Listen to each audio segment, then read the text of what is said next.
Hello students, welcome to the joint academy. आज हम पढ़ने जा रहे हैं केमिकल काइनेटिक्स, जो कि हमारे एमएससी के सारे एंट्रेंसेस पॉइंट ऑफ व्यू से बहुत ही ज्यादा इंपॉर्टेंट चैप्टर है।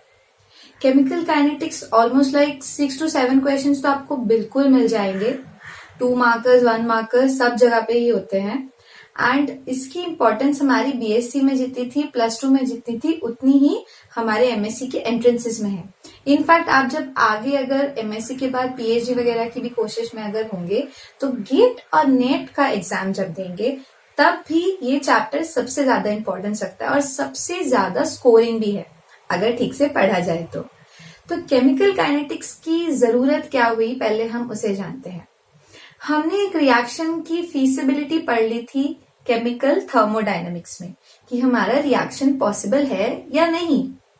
बट क्या सिर्फ उतना जानना हमारे लिए इनफ था? बिल्कुल भी नहीं। हमें रिएक्शन की रेट को जानना भी बहुत इंपॉर्टेंट रखता था। क्यों? क्योंकि हमें पता होना चाहिए कि हमारी रिएक्शन आज, अभी या इस वक्त कब कंप्लीट हो रही है। तो उस चीज के लिए, उस स्पीड को जानने के लिए we needed chemical kinetics.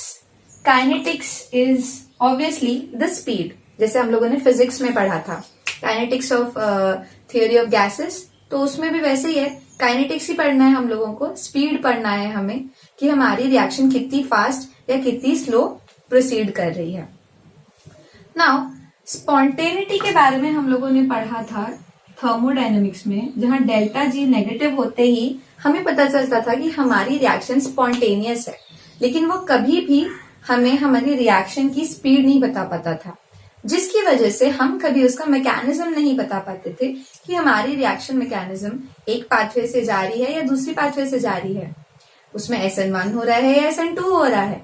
तो इन सब चीजों की मदद हम लोगों ने ली केमिकल काइनेटिक्स से, और तब हम लोगों ने फाइंड किया कि हमारी रिएक्शन का मैकेनिज्म एग्जैक्टली क्या होगा। So now, under this topic, we would be studying the basic topics that I have been written here. But you need to keep in mind that it is just not this much. It is way much more than this. हमें यहाँ पे graphical, mathematical equation, problem solving and theories सभी कुछ पढ़ना है। उसके बाद ही हम लोग एक perfect answer निकाल सकते हैं हमारे questions के लिए।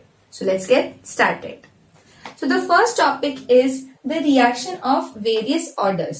Now various orders में यहाँ पे हम लोगों ने छोटे क्लास में 0 और 1 ऑर्डर तो पढ़ा ही था।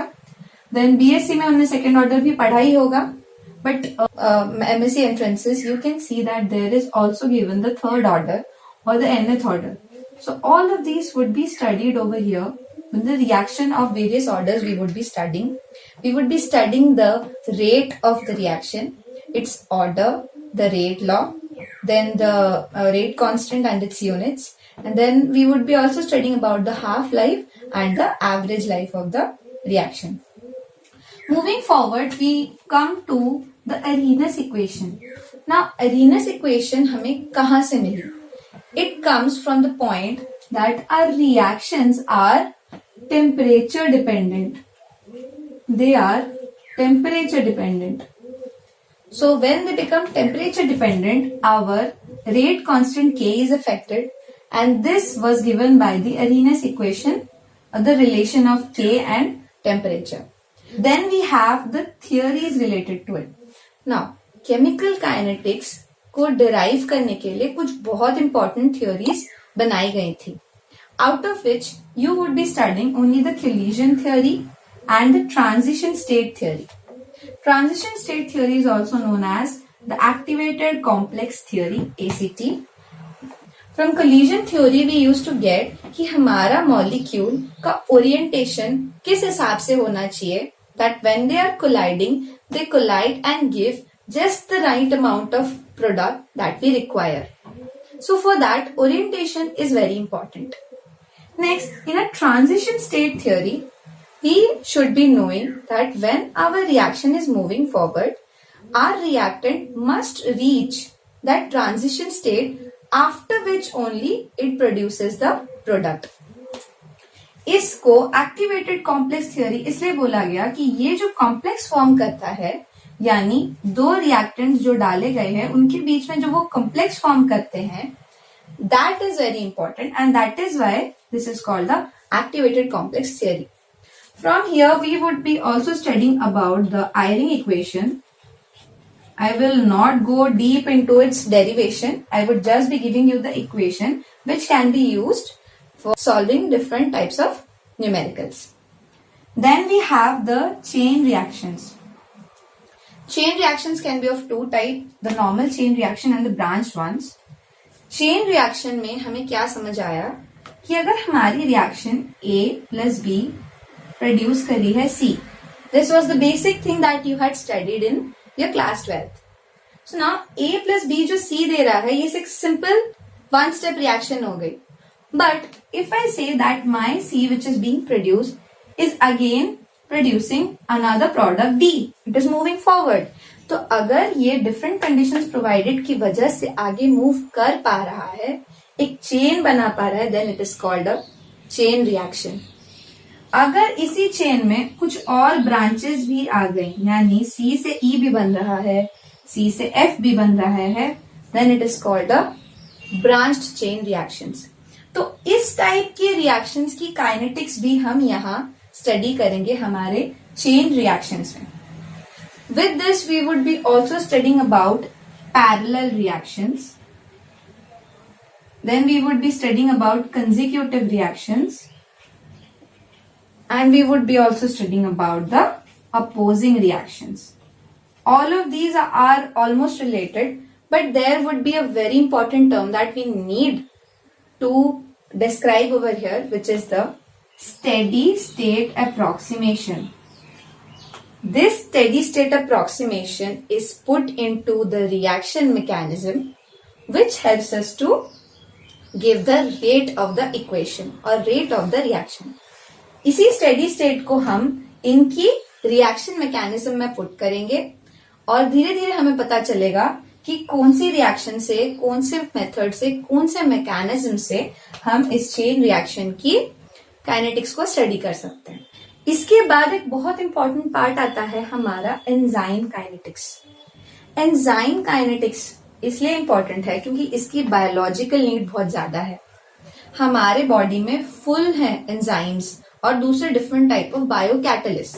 सो how do they perform and how fast they are moving, so that is studied from enzyme kinetics. Catalysis में we would be studying homogeneous and heterogeneous catalysis और उसके रेट्स के बारे में. एंजाइम काइनेटिक्स में हम लोग पढ़ेंगे एक बहुत इंपॉर्टेंट मिचेलिस मेंटन इक्वेशन के बारे में. So this Michaelis-Menten equation would give us the various factors that we would be needing in the enzyme kinetics. These are like Vm है, K है, इन factors के बारे में हम इसी से पढ़ेंगे. Then further we would be also studying about the graphical representation of this formula और इससे related कुछ दो तीन प्लॉट्स पढ़ेंगे. Then the last part is also very important which is the photochemistry.